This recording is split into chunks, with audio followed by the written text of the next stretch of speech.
Donald Trump threatened the BRICS countries with a 100% tariff last month if they were to play games with the US dollar, he says. This is Trump's way of acknowledging the benefits the US enjoys as the issuer of the world's reserve currency. Trump wants to keep the dollar the way it is, but talk is cheap. What will the looming budget battle in Washington tell us about how far he's willing to go to safeguard the dollar's special status? What should you do with your money right now?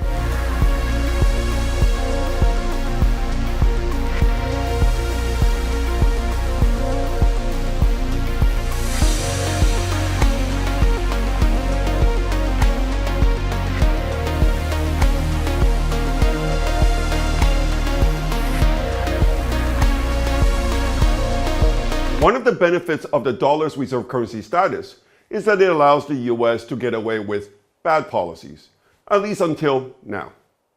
A good example of this is what happened in 2024. Uncle Sam ran up the highest ever budget deficit outside a recession or a war. But that did not stop the US from extending its lead as the top destination of direct foreign investment in the world. And the dollar surged. But is this rosy state of affairs sustainable? The bad news is that foreigners seem to have lost their appetite for US fixed income assets. The bad news is that spiraling interest payments on the national debt are making it more and more difficult for the US to grow its way out of it. The only good news is that Trump seems to get it. Why else would he have chosen Scott Bessent, a bond vigilante, to be his Treasury Secretary? Why else would he have given Elon Musk a free hand to find waste and fraud in federal spending? Indeed, whether you like Trump or not, I don't recall another presidency in modern American history, including Trump's own first term, that is as focused on reining in spending. Trump's new frugal disposition is a simple recognition of the clear and present danger of the US fiscal reality. You don't have to be an economist to see that if interest payments on US debt keep going up, there will be a major economic crisis before the end of Trump's second term. Après moi, le déluge, as the French say. Sadly for Trump, kicking the can down the road is not an option. This is why Trump 2.0 will almost certainly be a rockier ride for the world economy and financial markets than Trump 1.0.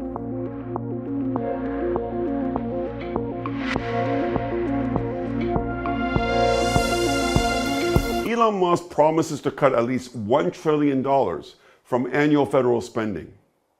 $1 trillion, about 3% of US GDP, is a big number, a huge number.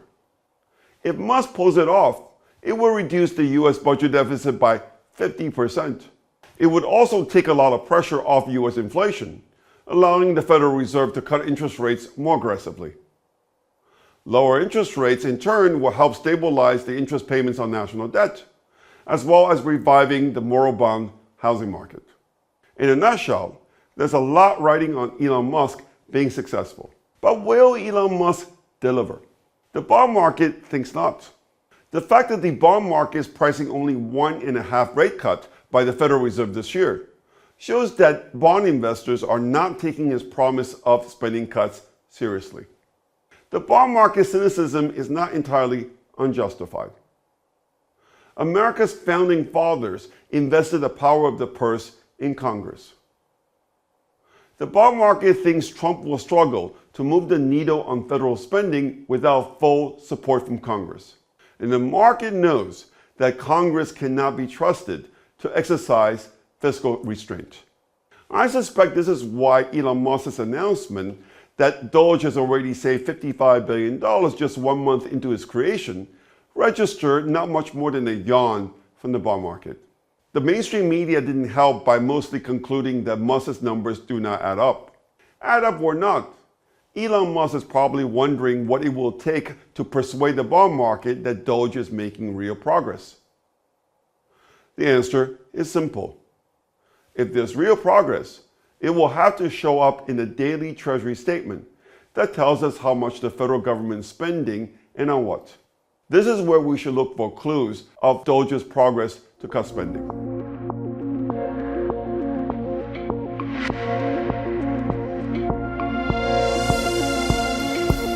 daily Treasury statement is a summary of deposits in and withdrawals from the Treasury's general account. If we just look at total withdrawals since the inauguration day, it is difficult to see any evidence of spending cuts. Even if we were to strip out the withdrawals related to debt redemption, tax refunds, and interest payments, the picture still doesn't look too different. But surely the layoff of thousands of federal employees should have helped reduce withdrawals. Here again, total federal salaries paid since the inauguration day are higher than those of comparable periods in 2024 and 2023.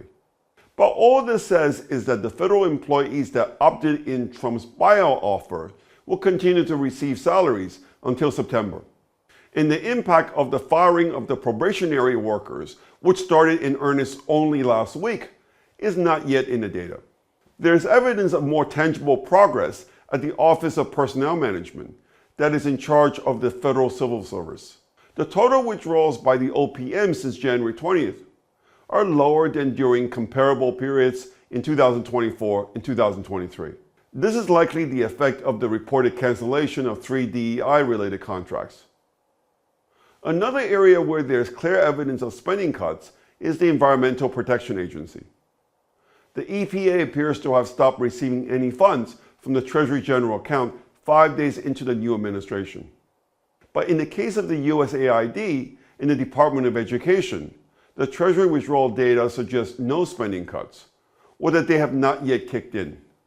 In the case of USAID, the Treasury withdrawal data do not give us a full picture of all the appropriation programs that it is in charge of. The bottom line is that the evidence of spending cuts is so far scant. But this does not mean that there have been no spending cuts, or that more cuts are not coming. I am more inclined than the bond market to give Elon Musk the benefit of doubt. But even I want to see more data before I make up my mind.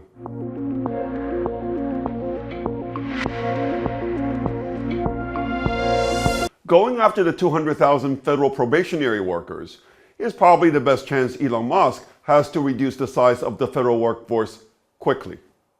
If he manages to reduce the number of federal workers by, let's just say, 15%, terminate all the DEI contracts and programs, and take a big whack at USAID and EPA, it might net him a saving of $100 billion a year. A big number, but still very far towards delivering his promise of cutting $1 trillion. To get anywhere close to the $1 trillion number, Elon Musk and Doge will have to go after fraud and defense spending. The Government Accountability Office, a congressional watchdog, estimates that between $233 to $521 billion worth of federal spending are lost to fraud every year. Musk's claimed last week that 20 million Americans over the age of 100 are receiving Social Security. If true, it will reflect very poorly on the Social Security Administration and the entire US government. But I suspect benefit abuse is not that obvious to identify. To catch it, Doge will need data. Collecting data that don't already exist will take time and a lot of manpower. Unless we're talking about systematic frauds, the cost of going after many small frauds may outweigh the recovery value. But Elon Musk is a very smart guy. If anybody can do it, he can. I'm going to assume that he will find another quick $100 billion worth of saving from going after fraud this year. This brings us to defense. There's a lot of waste in defense spending. Cost overrun is famously rampant in the defense industry. For example, the US Air Force last year was forced to restructure the Sentinel missile program due to a massive cost overrun of over 80%. Elon Musk, the richest defense contractor in the world, wants to reform the contracting process, including a broad use of cost-plus contracts. But even if the reform happens quickly, it will still take time to produce big savings, given the lumpiness of defense spending.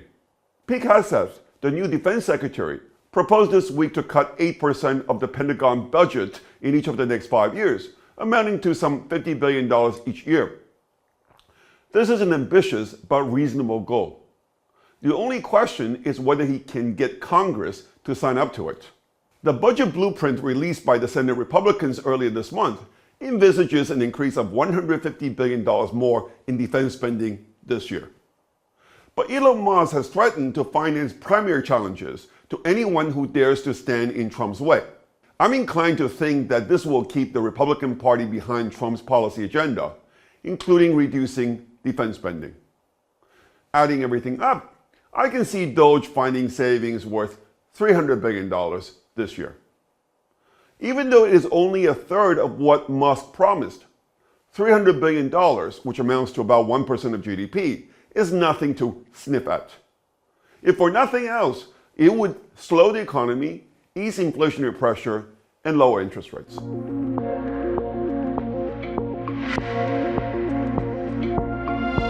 The House of Representatives will return from recess next week. Budget battles have already started and are set to intensify in the coming weeks.